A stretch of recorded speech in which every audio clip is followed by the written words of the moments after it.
욥기 10장 3절에서 22절까지만 보도록 하겠습니다. 욥기 10장 3절에서 22절이고요.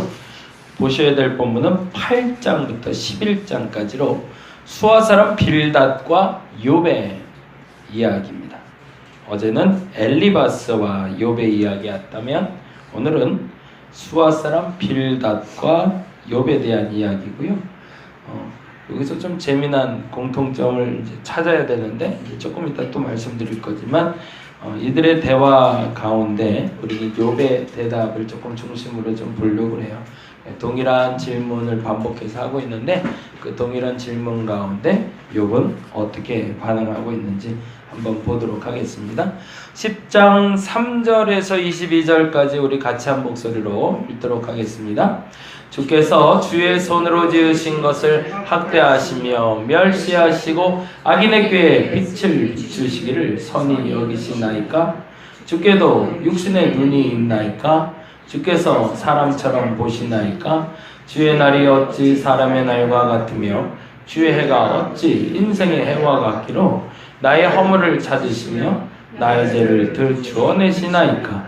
주께서는 내가 악하지 않은 줄을 아시나이다. 주의 손에서 나를 벗어나게 할 자도 없나이다. 주의 손으로 나를 빚으셨으며 만드셨는데 이제 나를 멸하시나이다. 기억하옵소서. 주께서 내 몸 지으시기를 흙을 뭉치듯 하셨거늘 다시 나를 티끌로 돌려보내려 하신다니까. 주께서 나를 젖과 같이 쏟으셨으며 엉킨 젖처럼 엉기게 하지 아니하셨나이까. 피부와 살을 내게 입히시며 뼈와 심줄을 나를 엮으시고 생명과 은혜를 내게 주시고 나를 보살피심으로 내 영을 지키셨나이다. 그러한데 주께서 이것들을 마음에 품으셨나이다. 이 뜻이 주께 있는 줄을 내가 아나이다. 내가 범죄하면 주께서 나를 죄인으로 인정하시고 내가 악하면 화가 있을 것이오며 내가 의로울지라도 머리를 들지 못하는 것은 내 속에 부끄러움이 가득하고 내 환난을 내 눈에 보기 때문이니이다. 내가 머리를 높이 들면 주께서 젊은 사자처럼 나를 사냥하시며 내게 주의 놀라움을 다시 나타내시나이다. 주께서 자주 증거하는 자를 받고 나를 치시며 나를 향하여 진노를 더하시니 군대가 번갈아서 치는 것 같으니이다. 주께서 나를 태에서 나오게 하셨음은 어찌하리니까. 그렇지 아니하셨더라면 내가 기운이 끊어져 아무 눈에도 보이지 아니하였을 것이라. 있어도 없던 것 같이 되어서 태에서 바로 무덤에서 옮겨졌으리이다. 내 날은 적지 아니하니까. 그런즉 그치시고 나를 버려두사 잠시나마 평안하게 하시되 내가 돌아오지 못할 땅 곧 어둡고 죽음에 그늘질 땅으로 가기 전에 그리 하옵소서. 땅은 어두워서 흑암 같고 죽음의 그늘이 져서 아무 구별이 없고 광명도 흑암 같으니이다. 이 욥의 심정에 대해서 표현한 게 20절, 21절, 22절인데요. 거기다가 그렇게 절망이라고 적어주세요. 절망. 그리고 또 하나 내려놓음이라고 다시 한번 적고 갑니다. 이제 내려놓음에 대한 정의를 조금 다시 하실 필요가 있어서 계속 반복드립니다.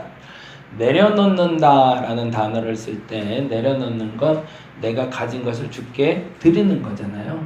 그냥 방치시키고 버린다는 게 아니라 주님 앞에 내려놓는 거. 그래서 이영규 선교사님 책에는 그렇게 표현을 했죠.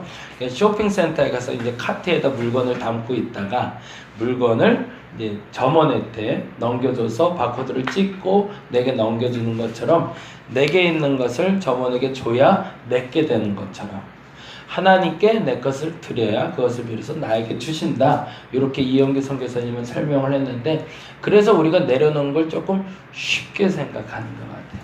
내려놓는다는 건요. 사실은 내가 아무것도 할 수 없다라는 내 의지적인 표현이 아니라 포기된 상태를 말하는 거예요. 그러니까 의지적인 표현이 아니에요. 의지적으로 내려놓으려고 해서 내려지는 거면 그건 아직 하나님 만날 준비가 안 된 거예요. 의지적으로 이걸 내려놔야겠다. 그 이제 물건을 내려놓듯이 내가 가진 걸 내려놓겠다. 에이, 그건 아직 내가 뭔가를 할 수 있다라는 자기 것이 아직 있는 상태예요. 그래서 제가 이 표현을 어떻게 하면 좀 쉽게 설명할까 고민하다가 찾은 게 바로 절망이란 단어. 그 자살을 하잖아요, 사람들이. 자살이 죄라고 얘기를 보통들 하죠. 근데 이 자살이 일어날 때 가장 극단적인 선택을 하는 그 순간이 극대치로 올라간 절망의 상태잖아요. 그래서 사람들이 이제는요, 자살을 뭐라고 그럴까, 병이라고 얘기를 하더라고요. 병에 의한 죽음으로. 왜냐면 어쩔 수 없이 그 병을 이기지 못하고 죽은 거니까. 우울증이라는 병, 그 병을 이기지 못해 죽은 거기 때문에 그건 병사지, 그걸 스스로 목숨을 끊은 걸로 보지 않더라고요. 근데 그 말도 일리가 있는데, 사실은 그 극대치의 순간을 우리는 내려놓음이라고 얘기합니다. 근데 중요한 건 이 순간을 스스로 방치해서 죽음으로 내모으냐, 아니면 그 순간에 하나님께 위탁하느냐의 차이가 신앙의 차이입니다. 근데 재미난 건 그 순간에 하나님께 내려놔지면 절망은 희망으로 바뀌는 거지만, 그것을 놔버리면 절망은 나락으로 떨어진다는 거죠. 그 시점이 굉장히 구별할 수 있는 눈이 필요한 거죠. 근데 아까 말씀드린 대로 이 내려놓음에 대해서 익숙해지기 시작하면 이 내려놓음이 얼마나 내게 큰 기쁨을 주는지를 사람들이 알 수 있다는 겁니다. 근데 이것을 사도 바울은 어떤 표현으로 썼냐면, 그게 이제 여러분이 이제 성경 보면 다시 읽어지. 내가 날마다 죽노라라는 표현을 쓰잖아요. 이거는 죽음에 대해서 경험을 해본 사람은 없겠지만, 죽음에 대한 체감들을 유사하게 아는 사람들은 이 표현이 뭔지를 아는 거예요. 그냥 날마다 죽노라는 스스로가 자기가 도취돼서 나는 늘 주님과 함께 살겠습니다라는 그런 고백적인 기도가 아니라 늘 바닥으로 내려가겠다는 얘기예요. 다음날 아침이 되면 뭐 영어 표현으로 제로 베이스가 된다고 그러잖아요. 아무것도 없는 무의 상태에서 하나님이 시작하게끔 만드는 상태로 가겠다는 표현이고요. 또 다른 표현은 죽음같이 절망 상태로 떨어지겠다는 얘기예요. 그게 유대인들의 다른 표현은 그게 안식년이고 희년의 표현이에요. 사실은 그 표현이 다 이렇게 만나고 있는 건데, 그건 뭐냐면 하나님의 절대 주권을 인정하는 신앙을 말합니다. 욥기를 통해서 우리가 발견해야 될 신앙의 절정은 거기에 있어요. 욥을 하나님이 끊임없이 절망으로 내모세요. 근데 재미난 건요, 하나님이 움직이지도 않아요. 어제 말씀드린 사단도 멈췄어요. 사단의 시험은 병을 주고 그리고 주변에 있는 걸 앗아가는 것으로 끝났지, 그를 계속 해코지하는 건 사단도 아니고 하나님도 아니세요. 누구였냐면 바로 자기래요. 자기 자신이 자기를 괴롭히기 시작해. 그게 3장의 시작이었어요. 하나님이 그를 괴롭히지 않아요. 하나님이 너 병들어서 어떡하냐라고 말하지도 않으시고 병든 걸 치유하겠다고 얘기하지 않으세요. 잠깐 기다려주세요. 아까 기도할 때 말한 것처럼 우리의 시간을 살아가게 만드세요. 그리고 하나님의 시간으로 들어갈 수 있도록.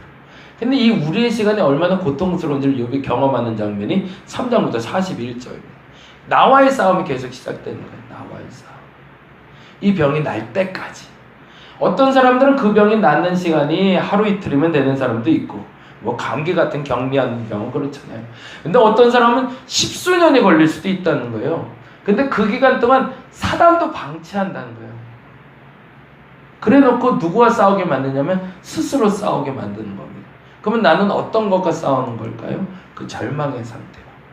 끊임없이 사단은 계속 내게 펼쳐져 보이는 세상은 넌 안 돼 라는 세상이지만, 하나님이 그 가운데 펼쳐놓은 세상은 너 안 돼라고 말하는 순간 내가 너를 잡아줄게 라는 상황이거든요. 그 상태에서 나는 어떤 것을 선택할까를 나와의 싸움을 통해서 끊임없이 논쟁. 그래서 사도 바울 똑같이 나는 오호라 나는 공고한 사람이로다. 내 안에 두 가지의 마음이 싸운다. 근데 그 두 가지의 마음은 아까 말한 대로 나와의 싸움에서 지금 하나님의 것을 붙잡을 것이냐, 날마다 죽어서 하나님 옳소라고 말할 것이냐, 아니면 하나님께 대항하며 하나님 그래도 내가 할 수 있습니다라고 끝까지 절망의 상태에서 멈춰 있다가 나락으로 떨어질 것이냐, 그것을 스스로 선택하라는 거죠. 근데 이 선택의 요건에 찾아오는 사람들이 있어서 두 번째 시험이 됩니다. 그 두 번째 시험이 대인관계의 시험이에요. 내가 혼자 결정할 수 없으니까 그때 누군가가 와서 자꾸 옳다라고 착각할 수 있는 것들을 자꾸 가르쳐줘요. 그게 이 친구들의 만남이고요. 교회도 그렇잖아요. 기도하다 보면 이제 혼자 하나님과 싸움이 시작돼야 되잖아요. 그리고 나와의 전쟁에서 이겨낸 사람이 기도에 깊이 들어갈 수 있는데, 그 와중에 우리는 자꾸 물어보게 돼요. 신앙의 선친들과 신앙의 선배들을 가서 물어보죠. 아, 내가 이렇게 하는 게 맞을까? 저렇게 하는 게 맞을까? 그러면 정말로 수없이 많은 옳은 것들을 우린 듣게 됩니다. 근데 죄송하지만 그게 나를 변화시킬 수는 없다는 게 결론. 그게 나를 바꿀 수도 없고, 그건 내게 옳은 것이 아니고 그들에게 옳은 것이라는 거예요. 그게 오늘 계속 끊임없는 변론 가운데 나오는 이야기입니다. 근데 오늘 얘기하고 싶은 건 사실은 이 얘기인데요. 10장 볼까요? 재미난 표현이 있어요. 10장 3절부터 읽으면서 벗어나는 그 과정만 살짝 말씀드릴게요. 쭉 읽다 보면 여러분이 느껴지실 거예요. 보세요. 기도는 이렇게 해야 된다라고 말씀드립니다. 절망으로 들어갔잖아요. 절망 상태가 어디까지 가는지 한번 보세요. 10장 1절 먼저 보고 가겠습니다. 10장 1절 읽어보겠습니다. 시작. 내 영혼이 살기에 곤비하니 내 불평을 토로하고 내 마음이 괴로운 대로 말하리라. 이제 결정했어요. 뭐냐면 못 살겠어요. 절망 때문에 못 살겠어요. 그래서 나 이제 죽기 전엔 할 말은 하고 죽어야겠다는 거예요. 욥의 입장입니다. 내 불평을 좀 토로하고 괴로운 대로 좀 말해야 되겠다. 근데 누구에게? 그게 중요하죠. 그게 누구에게 말할 거냐. 내가 도대체 내가 속상해서 못 살겠다. 니들이 뭔데 나한테 뭐라 그래. 근데 내가 이 말은 좀 하고 죽어야겠다.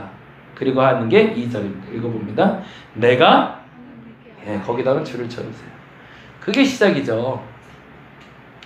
나 죽을 것 같아.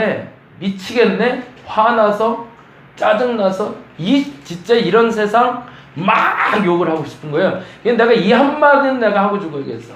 근데 누구에게? 하나님께. 그러면 이게 뭐예요? 기도가 되는 거죠. 똑같은 불평을 해도 이것을 사람에게 하면 불만에 대한 토로지만 하나님께 하면 똑같은 불평이라도 기도가 됩니다. 보세요. 그리고 어떻게 기도하는지 2절. 내가 하나님께 아뢰오리니, 이건 좋은 완곡한 표현이고, 내가 하나님한테 불평할 건데 이제부터 보세요. 지금부터 불평할 건데 하나님 그것 때문에 나 정죄하지 마시라고. 왜? 나 그 정도로 나 지금 악한 상태라고. 내가 이 말했다고 하나님 정죄하시면 그건 하나님도 아니라고 따지게 되는 거예요. 이렇게 기도할 수 있어야죠. 그래서 이거 하나님 아니잖아요. 근데 그것 때문에 내가 기도한다고 이것 때문에 정죄, 그거 아니잖아요. 그렇게 기도하라는 거예요. 정죄하지 마세요 하나님. 난 할 말은 해야 되겠어요. 이렇게 가자는 거죠. 그리고 나서 이렇게 얘기합니다. 도대체 무슨 까닭으로 나와 더불어 변론하신지 내가 좀 알아야겠습니다 하나님. 도대체 나한테 왜 이러시는지 내가 좀 알아야겠습니다. 근데 내가 이렇게 묻는다고 나 정죄하지 마세요 라고 얘기하는 거예요. 그리고 나서 3절에 이렇게 얘기합니다. 3절 읽어봅니다. 주께서 주의 손으로 지은 것을 학다지. 이건 말이 안 되잖아요 하나님. 내가 하나님의 피조물인데 왜 나를 괴롭혀요? 라는 거예요. 왜 만들어 놓고 장난치세요? 라는 거죠. 만들어 놓으면 잘 갖고 놀아야지. 어저께 우리 아들 녀석이, 둘째 아들이 이렇게 길에서 뭘 자꾸 주워 갖고 와요. 근데 뜬금없이 갑자기 앵그리버드라고 인형을 막 이만한 걸 하나 집어 갖고 와갖고, 이거 어디서 집어왔어? 그때 길거리에 떨어져 있었대. 그게 떨어져 있었겠어요? 누가 버렸는지, 그거 얼마나 지저분할지 몰라 죽겠는데, 이렇게 집어 갖고 와갖고. 근데 본인이 보기엔 세상 귀한 거예요.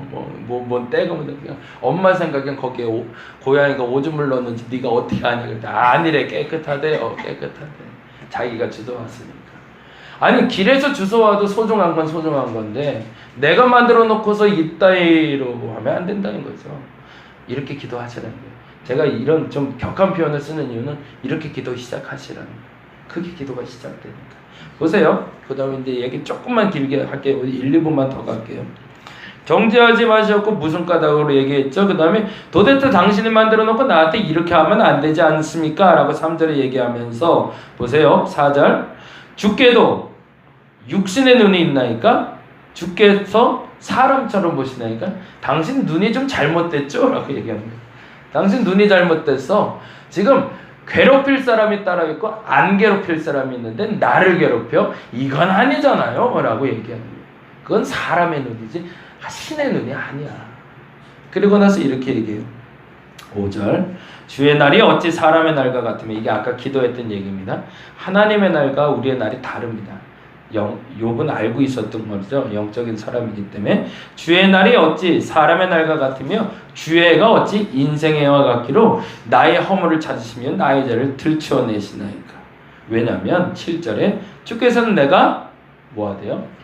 악하지 않은 줄 아시나이까.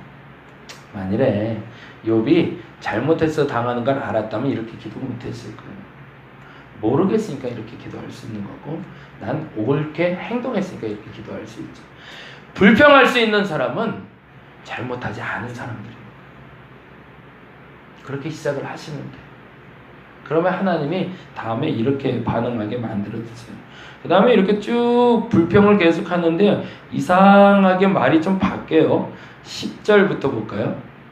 주께서 나를 적과 같이 쏟으셨으며 엉긴 자처럼 엉기게 하지 아니하셨나이까. 피부와 살을 내게 입히시며 뼈와 심줄로 나를 엮으시고, 거기다가 깨달음이라고 적어주세요. 막 불평하고 싶고 내가 이 말은 하고 죽어야겠다라고 시작은 했는데 하다 보니까 깨달아집니다. 기도하면 달라져요. 기도가 달라져요. 불평으로 시작했는데 감사로 바뀌기 시작해요. 생각해보니까 내 뼈와 살을 지은 게 하나님 게 알아지는 거예요. 그리고 나서 이렇게 기도합니다. 12절 생명과 은혜를 내게 주시고 나를 보살피심으로 내 영을 지키셨나요. 이상하죠. 실컷 욕하고 끝내려고 그랬는데 하다 보니까 감사가 나옵니다. 기도를 좀 길게 해야 될 이유가 거기에 있어요. 우리의 기도의 시작은 원래 불평으로 시작하면 안 된다? 된다. 근데 중요한 건 조금 더 길게 기도해야 된다. 왜요? 하나님은 그 마음을 만져주시거든요. 하나님의 시간 속에 들어왔기 때문에. 절망? 오케이. 상관없다. 불평? 오케이. 상관없다는 거예요. 일단 들어오면, 하나님의 영역 속에 들어오면 하나님이 만져주시고, 의도하지 않게 생각지도 않은 그 은혜가 여러분을 만져주실 겁니다. 그러니까 기도 시간이 조금 길어야 돼요. 그냥 5분, 10분 이렇게 잠깐 앉았다 가지 마시고 5분, 10분 할 수 있으면 5분만 더 해주세요. 그 시간에 하나님 만나세요. 불평만 우르르 쏟아내고 가면 속은 시원할 수 있지만 은혜는 없어요. 그러나 불평을 쏟아내고 조금 잠잠히 하나님의 음성을 들으시면 거기에 은혜가 있습니다. 왜요? 기도는 사람을 변화시키는 능력이 있기 때문에 그렇습니다. 오늘 그 기도를 하시길 부탁을 드리겠습니다. 잠깐이지만 이 새벽에 여러분의 기도의 문이 열리길 바랍니다. 그래서 그 기도에 응답하시는 하나님을 경험하는 저와 여러분 되길 바랍니다. 기도하겠습니다. 기도하면 반드시 달라집니다.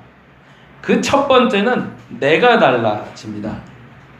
불평으로 시작했다가도 감사로 끝납니다. 그럴 수밖에 없는 이유는 하나님이 나를 만나 주시기 때문입니다. 지금까지 5분 기도했던 사람이 있다면 6분만 기도하게 하여 주옵시고, 6분을 기도한 사람이 있다면 7분을 기도하며 그 나머지 시간을 주께 드리게 하여 주옵소서. 절망 가운데 있을 때 만져주실 줄로 믿습니다. 억울한 상황에 처한 사람도 하나님 해결하실 줄로 믿습니다. 어떤 사람에게? 기도하는 사람에게. 오늘 그 기도가 저들에게 임할 줄로 믿습니다. 감사합니다. 고마우신 예수님 이름으로 기도드렸습니다. 다 같이 기도하고 돌아가도록 하겠습니다.